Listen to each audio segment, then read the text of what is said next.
안녕하세요, 이남승입니다. 3월 학평 잘 보셨죠? 세계지리 해설하도록 하겠습니다.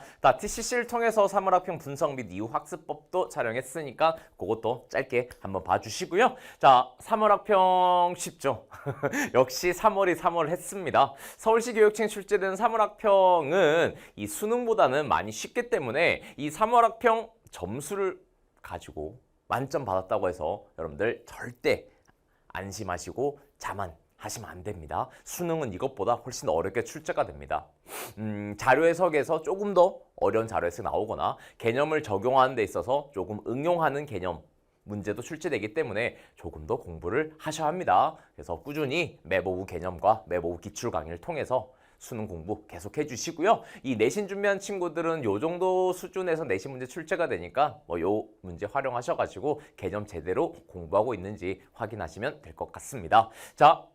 작년도 평가원부터 세계지리에선 지역지리가 강조되고 있습니다. 이번 3월 학평에서도 무려 7문제가 출제가 됐는데 일본 문제도 GIS 입지 계산 문제이긴 합니다만 독일과 에스파냐, 영국, 폴란드, 프랑스의 위치를 알아야지 풀리는 문제죠. 백지도 공부 많이 해주셔야 합니다. 네, 독일이 D가 되고요. 에스파냐가 B가 되고 영국이 A가 되고 폴란드가 E가 되고 프랑스가 C가 됩니다. 따라서 입지 GIS 중첩기법으로 계산하셔가지고 독일이 최적 입지다 해서 답 4번으로 고르시면 됩니다. 계산하는 과정은 생략하도록 할게요. 좋습니다. 3월 학평은 해설지가 있으니까 모든 문제를 해설하지는 않고 꼭꼭 집어가지고 중요한 부분만 알려드리도록 하겠습니다. 이번 종교이고요. 불교, 이슬람교, 힌두교입니다. 인도네시아는 이슬람 신자 수가 세계에서 가장 많은 곳이다라고 해서 우리가 많이 강조했던 곳이고, 그치? 서로 다른 종교의 두 사원이 있다. 가는 이슬람교. 보로부드르 참 발음하기도 쉽지 않은데요. 이거를 사원의 이름을 외울 필요는 전혀 없습니다. 요 개념만 아시면 되고요. 캄보디아의 앙코르와트는 평가원에서 강조한 중요한 것이죠. 그지? 앙코르와트는 불교와 힌두교와 관련된 사원입니다. 다만 여기에서는 부처상이 있기 때문에 이 나가 불교가 되는 것이죠. 그 다음 프람바난 사원 마찬가지 할 건 없습니다. 요 이름을 외울 필요 없어요. 요 자료는 3대 신이다. 세계의 큰 신이다. 유일신이 아니라 다신교구나 라는 걸 통해서 다가 힌두교구나 라고 해석을 하시는 것이지.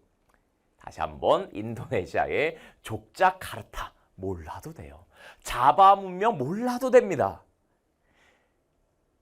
몰라도 돼요. 요 자료를 통해서 불교와 힌두교다 그리고 이슬람 신자 수가 세계에서 가장 많은 국가다 요렇게 해석을 하시면 됩니다. 아시겠죠? 세계지리라고 해서 모든 정보를 아실 필요는 없다라는 겁니다. 좋아요. 나머지 종교의 선지는 너무나 쉽기 때문에 딱히 설명하지 않겠습니다. 3번 문제입니다. 암스테르담을 통해서 세계지를 공부했던 친구들이라면 요거를 네덜란드구나 라는 걸 아셔야겠지요.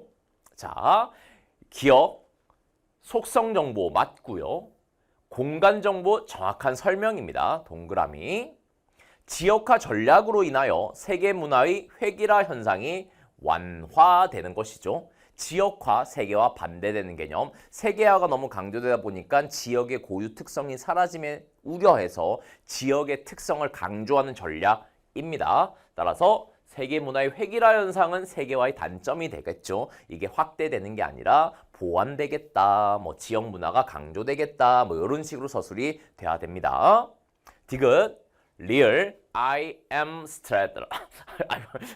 암스테르담을 M을 붙여가지고 I am 스테르담 이렇게 한 거죠.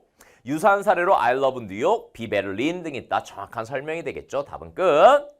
리얼, 지리적 표시제라는 것은 다른 지역화 전략, 도시 브랜드, 장소 마케팅과는 다르게 먹는 것을 지리적 표시제라고 합니다.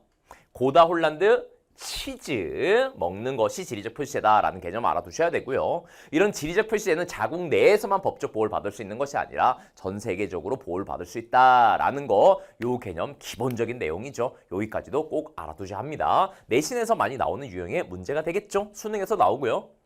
4번인데 기후 지역의 문제입니다.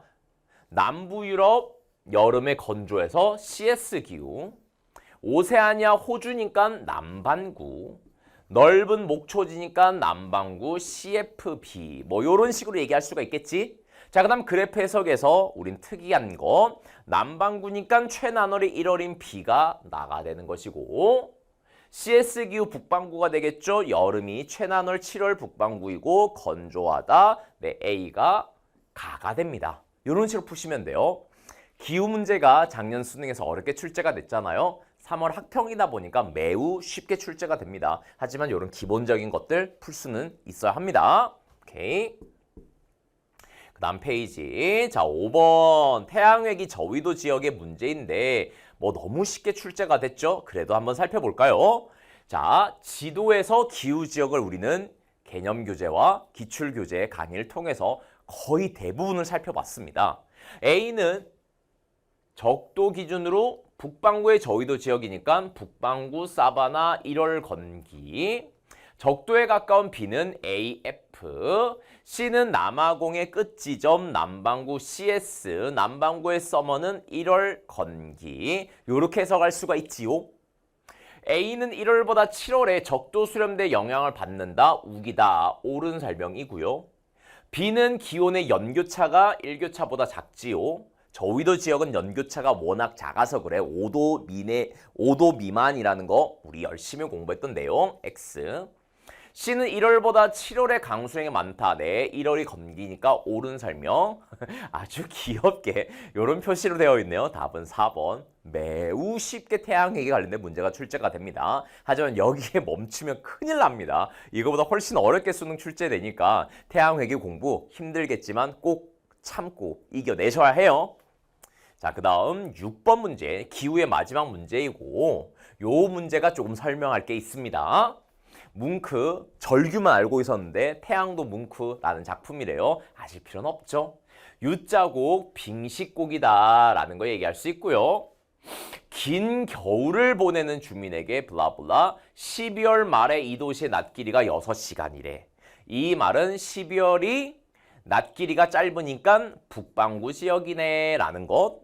가장 추운 달 최한월의 평균 기온 마이너스 4도네 라는 것은 냉대기후, 북반구 냉대기후다 라는 걸 얘기할 수 있겠죠.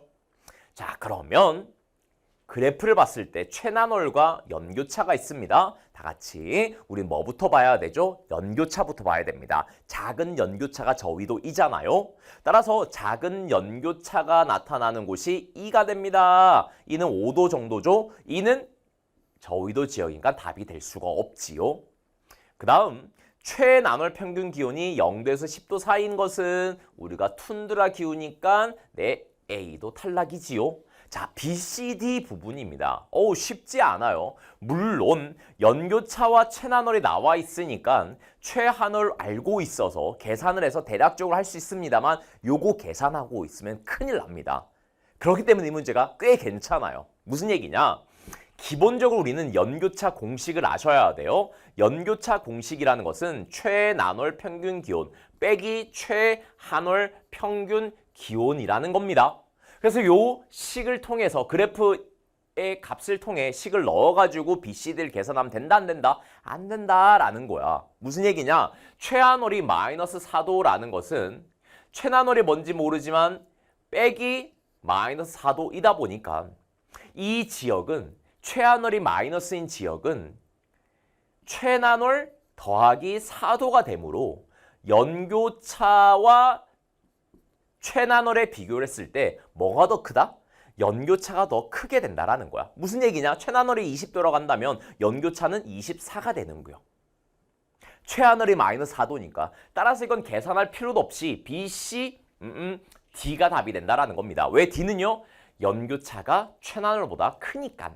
반면 BC는 연교차가 최나널보다 작으니까 최하늘이 마이너스 값인 이 지역은 BC가 될 수가 없다라는 거죠. 따라서 답은 4번이다. 요렇게 연교차 공식을 알고 있어야 하고 연교차 공식에서 이 지역이 최하늘 기온이 마이너스 4도라는 것이 가지는 의미를 요런 식으로 계산이 아니라 해석을 해낼 수 있도록 공부하셔야 된다는 거죠. 사실 개념 강의에서 이런 걸 설명하진 않습니다만 기출 강의에서 이런 건 설명하죠. 그래서 이렇게 문제 푸는 것도 아셔야 합니다. 계산하는 것이 아니라 최하늘이 마이너스 값이면 연교차가 최하늘보다 더 크겠네. 외우는 것이 아니라 이 공식을 통해서 대략적으로 얘기할 수 있어야 된다는 거 말씀드리고 싶네요. 이 문제 꼭 기억해 주세요. 좋습니다. 자, 7번 지역지리죠. 삼바 여기서 끝나버리죠. 브라질입니다. 삼바 축제. 포르투갈 출신 크리스티교의 사순절 문화 융합되어서 답은 B가 되지요. 이런 지역지리 꼼꼼하게 해주시면 되겠습니다. 나머지 뭐 특별한 거 없습니다. 자, 8번, 9번도 지역지리 부분이죠. A가 파키스탄이다. E가 스리랑카이다. B는 부탄이고 C는 미얀마이고 미얀마라 백함 해서 D가 베트남입니다. 이런 백지도 아셔야 되겠죠. 내용 어렵지 않으니까 설명하지 않겠습니다. 백지도와 지역지리 부분. 그 다음에 요 강의 하천도 설명해 줄게요.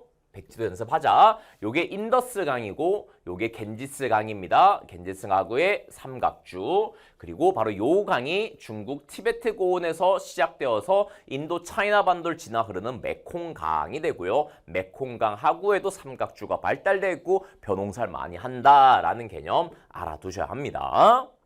자, 9번 지역지리 19세기 영국인에 의해서 인도 지역이 되겠죠. 네, 차 농장이 조성, 플랜테이션입니다. 그리고 힌두교 신자와 원주민인 불교 신자 간의 갈등이 있다. 이게 바로 스리랑카에 대한 설명입니다. 다수 친구들이 불교, 소수 친구들이 힌두교. 스리랑카는 힌두교와 불교 간의 갈등이 있다라는 거 꼭 체크해 주세요. 자, 대지형 하나도 안 어렵게 너무나 기본 개념으로 출제가 됐네요. 자, 11번입니다. 자, 11번입니다. 사하라 이남 아프리카 지역지리 문제입니다. 이 문제는 단순히 문제를 푸는 것뿐만 아니라 꽤 좋은 개념들이 많이 나와 있고 우리 학교 내신 시험 문제에서는 기존 기출 문제를 약간 변경해서 학교 선생님이 출제를 하시기 때문에 되게 출제 가능성이 높은 변형해가지고 그 문제입니다. 꼼꼼히 해석해 봅시다. 자, 줄글 다 읽을 필요는 없지만 그래도 같이 한번 해보자. 나일강, 콩고강, 잠베지강, 중부 아프리카의 고지대에서 시작된다. 영국 여왕의 이름 일단 빅토리아호. 자, 줄근 바로 들어갑시다. 콩고강은 인도양으로 흘러 들어가는 것이 아니라 여기가 대서양이죠. 따라서 1번 틀렸고요. 빅토리아호에 물은 염도가 높아 농업용수로 부적합하지가 않죠. 여기 지역은 탕가니카호라든지 이 빅토리아호라든지 이런 지역은 동아프리카 지구대에 위치한 호수로 빗물이 고여서 만들어진 호수로 단층호, 구조호라고 합니다. 따라서 농업용수로 적극적으로 활용되고요. 자, 그러면 이번 선제에 나와 있는 염도가 높아서 농업용수로 부적합한 호수는 바로 뭐다? 건조기후 지역의 플라야호라든지 아니면 해안가의 석호가 됩니다. 요 개념도 알아둡시다. 자, 그 다음 잠베지강 중류의 빅토리아, 헷갈리지만 안 돼요. 호가 아니라 폭포, 여기 위치하죠. 자, 이 폭포는 언제 유량이 많으냐라고 되어 있는데 우린 기후지역에서 이걸 공부합니다. 저위도 지역에 적도에 위치한 친구 같은 경우는 건기가 없어. 북반구에 위치한 지역은 1월이 건기야. 남반구에 위치한 지역은 7월이 건기야를 배웁니다. 그래서 이 문제를 변형하면 여기가 에티오피아, 케냐, 탄자니아, 모잠비크에게 탈모가 돼요. 그래서 케냐 지역은 1월이 건기인 북반구 사바나, 탄자니아 지역은 7월이 건기인 남반구 사바나. 요렇게 우리 많이 배웠었죠. 즉 빅토리아호는 저위도의 남반구에 위치하기 때문에 바로 뭐다? 7월이 건기라는 겁니다. 따라서 빅토리아 폭포는 비가 7월이 적게 내리니까 유량은 7월보다 1월에 더 많겠죠. 따라서 3번 틀린 선지가 되고요. 계속. 자, 콩고민주공화국과 우간다 화산 활동이 활발하다. 왜? 동아프리카 지구대니까 판이 분리되는 경계이니까 답은 4번이 되고요. 계속해서 콜탄이라는 건 남아공에서 생산을 많이 합니다. 전자기기, 핸드폰에 많이 사용되는 광물이다 라는 것도 꼭 알아두시고요. 요거 내신에서 빈칸 뚫어가지고 출제할 수도 있겠죠. 자, 그 다음 콩민공의 남부와 잠비아를 지나는 코퍼벨트, 바로 여기 지역에는 지하 자원이 많이 매장되어 있는데 여기 매장된 지하 자원의 이름도 출제할 수가 있습니다. 그게 바로 뭐다? 구리와 코발트이다. 물론 구리 생산량은 세계 1등이 칠레이지입니다만 콩민공과 잠비아 국경인 코퍼벨트에서 구리와 코발트가 많이 생산된다는 것도 알아두셔야 합니다. 자, 마지막 고기 수곡 산지가 있는 남아프리카 공화국은 맞아요. 남아공의 남부 지역 대략 여기에는 드라켄스버그 산맥이라고 고기 수곡 산맥이 위치합니다. 요것도 출제할 수가 있겠죠. 빈칸 뚫어가지고요. 자, 그렇기 때문에 석탄 생산량이 많고 수출량도 많은 것이 바로 남아공이 됩니다. 따라서 5번 틀린 설명이고 어떤 산맥이냐 이름까지도 우린 얘기할 수 있습니다. 마지막 줄. 이렇게 남아공은 상대적으로 아프리카의 다른 나라에 비해서 제조업이 발달해 있다는 것도 꼭 체크해 주시고요. 남아공은 유럽 친구들의 비율이 높아서 그렇다. 온대 기후이기도 하고 공장이 가동이 많이 된다. 다른 아프리카 지역보다 이렇게 개념 꼭 정리해 주세요. 단순히 답을 고르는 걸 넘어서서 내신의 변형에서 출제가 될 수 있는 문제의 유형이니까 지역질이 중요한 부분이니까 꼭 선생님 설명한 대로 한 번 더 정리해 주시기 바랍니다. 오케이. 나머지 뭐 딱히 어렵진 않죠? 러시아 같은 경우는 천연가스를 많이 소비하고, 그지? 프랑스 같은 경우는 상대적으로 원자력을 많이 소비한다라는 겁니다. 그래서 러시아가 천연가스다. 그럼 나와 다가 석유와 원자력 중에 어떻게 찾느냐? 프랑스에서 원자력을 많이 소비하는데 그럼 프랑스에서 1등이 나가 원자력이냐? 이렇게 찾는 것이 아니라 그러면 일반적인 독일과 러시아에서는 석유를 많이 소비할까요? 원자력을 많이 소비할까요? 네, 자동차의 연료로 많이 사용되는 석유를 일반적으로 많이 소비하겠죠? 따라서 독일과 러시아를 통해서 다가 석유다라는 걸 찾고요. 그 다음 프랑스에서 유독 많이 상대적으로 많이 소비하는 나가 원자력이구나 라는 것을 찾아주셔야 합니다. 자, 또 이것뿐만 아니라 국가별 에너지 소비에서 중국이라든지 인도의 에너지 소비 구조 반드시 아셔야겠죠? 중국 같은 경우는 인도 같은 경우는 개도국이기 때문에 대기오염에 민감하지 않아 석탄을 가장 많이 소비합니다. 그 다음은요, 석유가 되고요. 천연가스 소비 비중이 매우 낮다라는 거 꼭 기억해 주시고, 이런 중국과 인도가 아시아에서 차지한 비중이 워낙 크다 보니까 아시아 대륙의 전체 에너지 소비 구조도 석탄, 석유, 천연가스 순서가 된다라는 거 꼭 기억하십니다. 아시겠죠? 프랑스는 원자력이다. 그리고 러시아는 천연가스다. 이걸 통해서 접근하시는 거 잊지 마세요. 에너지 자원 출제가 많이 되는 부분이니까 공부 꼼꼼하게 해 주십시오. 뭐 해안지역 하나도 어려울 거 없으니까 넘어가도록 하겠습니다. 마찬가지 넘어가고요. 자, 15번도 지역지리입니다. 미국이나 유럽 같은 경우는 도시가 의미가 있었습니다. 도시의 주요 구조라든지 주요 제조업과 관련해서 출제가 되죠. 영화 8마일, 래퍼인 에미넴을 다룬 영화죠. 안 본 친구들은 꼭 한번 봐보세요. 선생님 대학교 때 나온 영화인데 정말 재밌더라고요. 선생님 비디오 테이프로도 소장하고 있어요. 여튼 꼭 보십시오. 모터시티, 자동차 산업의 중심지, 여기가 디트로이트입니다. DET. 디트로이트가 해당하는 B, 5대5 연안 공업지역, 5대5 공업지역이 되는 것이고, 여기서 디트로이트는 요 가운데 점입니다. 수능에서는 디트로이트의 위치를 정확하게 여기라는 거 아셔야 합니다. 꼭 체크해 주시고요. 이거 말고도 E는 실리콘밸리, 샌프란시스코, 세너제이 주변이다. A는 시애틀 여기 있죠. 보잉사, 항공산업, 뭐 스타벅스. D 여기에 여기 지역이 휴스턴, 나사 지역이다. 그리고 B 지역이 여기가 시카고 지역이다. C는 보스턴, 첨단산업. 그리고 하버드라든지 MIT가 있는 곳이다. 과거 뉴잉글랜드 공업지역, 미국의 최초 공업지역이다. 이런 개념까지도 쭉 다 공부해 주셔야 합니다. 그리고 이보다 남쪽에 캘리포니아 여기가 LA 영화산업이 위치한다는 것도 꼭 정리해 주세요. 자, 이렇게 지역지리가 강조되어서 출제되고 있습니다. 자, 16번 보겠습니다. 16번은 건조아시아와 북부아프리카 단원의 지역지리죠. 자, 아틀라스의 사자 끝나죠. 아틀라스 산맥에 위치한 바로 여기 모로코가 되겠습니다.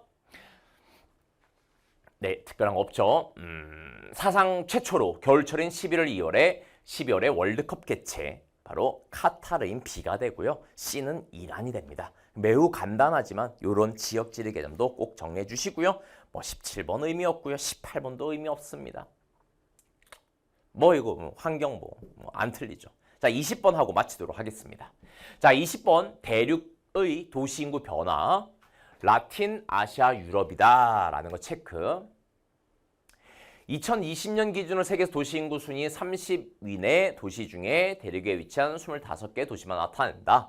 가, 나, 다를 해야겠죠. 자, 최근 자료 20년 보시고요. 인구 수가 많은 곳, 그것이 바로 인구 수가 제일 많은 아시아가 되겠습니다.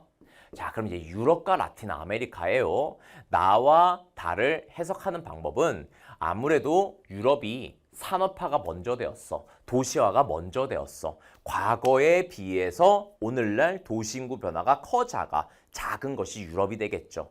그지? 라틴 아메리카나 아시아는 2차 세계대전 끝나고 난 이후 20세기 중반 이후부터 산업화가 본격적으로 진행돼서 도시 인구가 증가하니까 도시 인구 증가율이 높고요.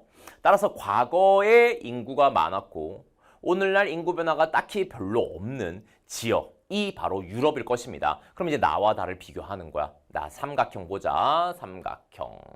그리고 네모를 보면 네모는 과거의 인구가 50년의 인구가 많았던 곳 많죠. 근데 오늘날 인구가 딱히 많지 않죠. 반대로 세모는 평균적으로 봤을 때 50년의 인구가 적었고 오늘날 인구가 네모보다 더 많죠. 따라서 세모가 라틴 아메리카, 네모가 유럽이다. 이렇게 해석을 하시는 겁니다. 자, 그럼 기억합니다. 아시아는 유럽보다 도시화율이 높지 않죠. 자, 대륙별 도시화율 자료 아셔야 됩니다. 앵글로 아메리카 1등이고요. 그 다음에 라틴이고요. 그 다음에 유럽이고요. 오세아니안 생략하고 아시아와 아프리카 요 순서가 되지요. 자, 니은 가는 아시아, 나와 다가 반대로 되어 있습니다. 따라서 선지 배열도 매우 쉽게 3월 학평은 되어 있어요. 평가 같은 경우는 이렇게 가나다가 어떤 대륙이다를 선지로 잘 하진 않습니다. 자료 해석만 하면 선지 그냥 하나 해결이 되는 거잖아요. 근데 3월 학평에서는 이렇게 자료 해석만 한다면 문제가 풀리게끔 출제를 해버렸죠. 따라서 답을 디귿 리을로 A, B가 뭔지 몰라도 얘기할 수 있다라는 거죠. 자, 답은 5번이고요. 자, 디귿입니다. A 도시군은 B 도시군보다 50에서 20년 도시인구 증가율이 낮다. 옳은 설명이 되고요. 자료 해석으로 할 수도 있고 아니면 유럽이니까 유럽의 특징으로 접근하셔도 됩니다. 산업화가 먼저 진행되어서 도시화가 예전부터 진행되어서 도시 인구 증가율이 낮은 유럽의 특징으로 개념으로도 해석할 수 있고 자료 해석으로도 가능한 부분이죠. 리얼 아시아는 라틴 아메리카보다 인구 상위 30 내 도시가 많다. 자료 해석으로 할 수가 있고요. 개념으로도 할 수가 있습니다. 왜? 아시아가 인구가 많기 때문에 옳은 설명이 된다라는 것이죠. 왜? 오늘날 인구는 도시에 많이 거주를 하니까 아시아가 전체 인구가 많아서 그렇다라고도 해석이 되는 부분입니다. 자, 이렇게 해서 도시 단원에서도 딱히 어려운 자료 해석은 출제되지 않았습니다. 하지만 도시화율 대륙별 반드시 아셔야 되고 도시인구 증가율의 개념을 암기가 아니라 이해를 하셔야 됩니다. 산업화가 먼저 진행된 유럽은 도시화가 먼저 진행되어서 도시인구의 변화가 작은 편이다 라는 개념 알고 있으면 자료에서 무난하게 풀리게끔 출제가 됐고요. 요거와 관련해서 여러 문제들도 꼭 풀어보시길 추천드립니다. 자, 이렇게 해서 3월 학평 세계지리 해설 마치도록 하고요. 자, 3월 학평 점수가 절대 수능 점수와 일치하진 않습니다. 여기서 공부를 더 하셔야지 수능에 안정적으로 50점 받을 수가 있어요. 3월 학평에서도 지역지리 7문제 출제가 됐죠. 평가 문제에서도 7문제 이상 많이 출제가 됩니다. 지역지리 부분 개념 강의에서 기출 강의에서 선생님 알려주는 것들 꼼꼼하게 정리해 주시기 바랍니다. 자, 그러면 매버브 개념 강의와 기출 강의에서 만나도록 하자고요. 안녕.